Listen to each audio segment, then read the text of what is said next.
शेतकऱ्यांचा हे एवढं काटण काढायला आलेला होता आणि तो एका रात्रीत पूर्णपणे जमीनदोस्त झालेला आहे। याची नुकसानी कोण देणार?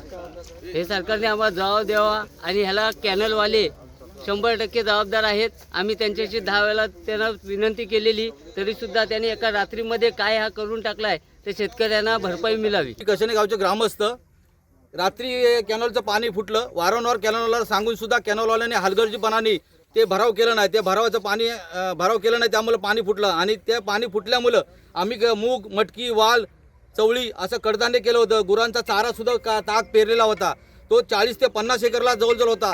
30 ते 35 लोकांचा जवळ नुकसानी झाले आहे आणि त्या नुकसानीला कारणीभूत कॅनलवाले आहेत असं आम्हाला वाटतं। कारण आम्ही आता प्रत्यक्षात त्यांच्याकडे भेटलो होतो, काय ते बोलत नाही, म्हणून आमचे शेतकरी सगळे जमा झालो आणि आम्हाला तुमच्याजवळ ही बातमी पोहोचवावी लागली। रायगड पाटबंधारे विभाग अंतर्गत असणाऱ्या काळा प्रकल्पाच्या मुरबा कॅनलवर 7व्या किलोमीटरला इंदापूर कॉजवेचं नॅशनल हायवे अंतर्गत काम सुरू होतं।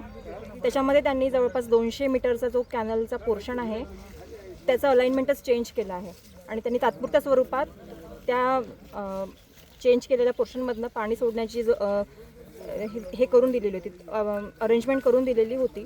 पण काय झालेलं, पाणी सोडल्यानंतर त्या तेवढ्या अलाइनमेंट चेंज केलेल्या पोर्शनमधनं पाण्याची म्हणजे खांड जाऊन शेतकऱ्यांचं नुकसान झालेलं आहे। तर आमचं हायवेच्या कॉन्ट्रॅक्टरसोबत बोलणं सुरू आहे, त्यांनी नुकसान भरपाई देण्याबाबत आहे। हे तर म्हणजे नाकारता येत नाही, पण तेवढीच जबाबदारी हायवेवाल्यांची पण आहे। तर जबाबदारी नुकसान भरपाई देण्याबाबत आमचं बोलणं सुरू आहे वरिष्ठ लेवलवर, त्यातनं आपण पर्याय काढू आणि नुकसान भरपाई देण्यात येईल।